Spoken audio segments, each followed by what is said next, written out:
En Romains chapitre 10, verset 17, la Bible dit, or la foi vient de ce qu'on entend, et ce qu'on entend vient de la parole de Christ. Hébreux chapitre 12 nous dit que Jésus-Christ est l'auteur de la foi. Amen. Sans la foi spécifique, tu ne peux pas recevoir la grâce qui t'est accordée dans ce domaine spécifique. Tu ne recevras que le type de grâce que ta foi a développé. Amen. Mais la Bible dit de recevoir les grâces surabondantes. Donc tu dois pouvoir être capable d'élargir ton champ d'action de foi, développer plusieurs types de foi. Alors comment est-ce qu'on développe? La foi vient de ce qu'on entend. Vous avez vu le malade qui était guéri? Qu'est-ce que la Bible dit? La Bible dit, il écoutait Paul. Donc la foi est déclenchée par les choses que tu écoutes. Le type de foi spécifique est déclenché par ce que tu écoutes. Lorsqu'on va en croisade et qu'on veut que les gens aient la foi pour recevoir le miracle, je fais passer des vidéos et je raconte des témoignages de Jésus qui guérit. Si tu entends Jésus qui guérit et que tu restes dans l'atmosphère de Jésus qui guérit, ça va développer en toi la foi de la guérison.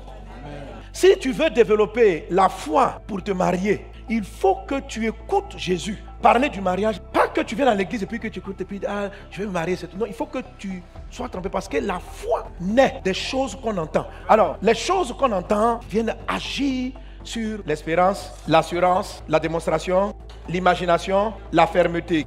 Alors, ce qu'on entend vient travailler deux choses. Ta fermeté et ça vient travailler le déterminant de ton assurance. Comment tu sais que tu n'as pas assez écouté les témoignages dans ton domaine? Comment tu sais que tu n'as pas encore la foi dans un domaine spécifique? Ça se joue au niveau du déterminant de l'assurance. Tu n'es pas serein dans le sujet. Tu n'es pas calme. Tu n'es pas serein. Ce sur quoi tu n'es pas serein, c'est l'élément qui te montre que tu n'as pas la foi pour avoir cette chose-là.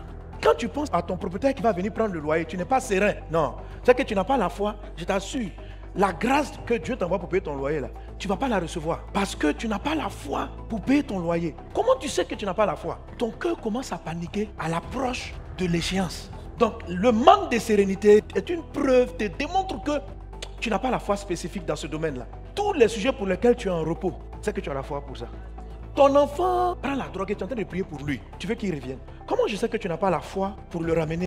Parce que quand tu pries, tu pleures beaucoup et tu paniques. Seigneur, mon enfant, faut pas que quelque chose lui arrive. Tu es toujours dans la panique. Ta prière est bonne. Mais tant que tu ne rentres pas dans la sérénité, tu n'as pas l'assurance. La foi, c'est une ferme assurance. Quand on a la foi, non, on a une sérénité. Il te faut créer la sérénité pour développer la foi spécifique à ce sujet. La sérénité n'est pas la persuasion. C'est-à-dire que pour développer la sérénité, eux-mêmes ils font de l'autosuggestion. Ça marchera, ça marchera, ça marchera. Mais dès que tu apprends qu'il est encore sorti, tu commences à pleurer. Dieu, quel jour tu vas m'exaucer? Quel jour tu vas m'exaucer?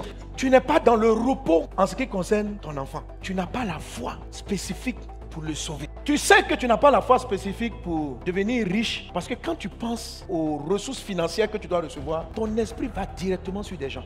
Le marché là, tu n'as pas la foi pour l'avoir. Tu sais ça? C'est comment ça que tu n'as pas la foi pour l'avoir? Parce que quand tu penses au marché, tu réfléchis à ton beau-frère. Et le beau-frère connaît le directeur du trésor qui lui.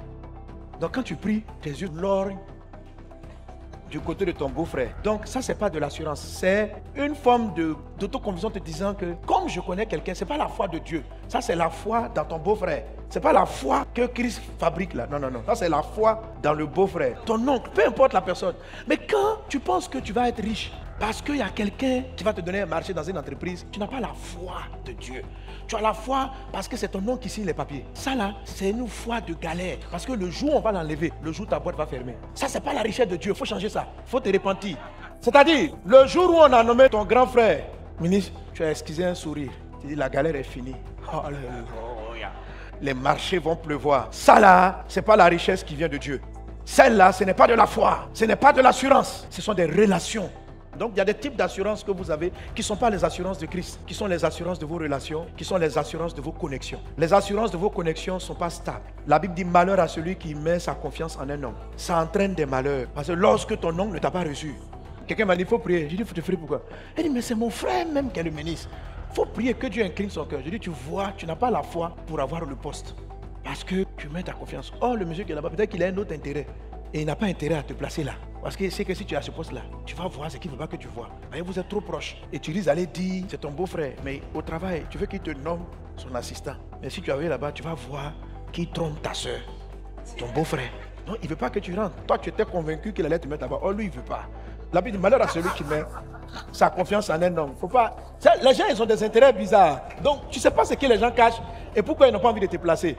dit ça, je t'assure, j'ai le diplôme, il va me positionner là. Et quand je suis rentré dans l'affaire, j'ai compris qu'en fait, il ne voulait pas enlever l'ancien pour mettre le frère. Parce que l'ancien était là, de la manière dont il lui donnait l'argent.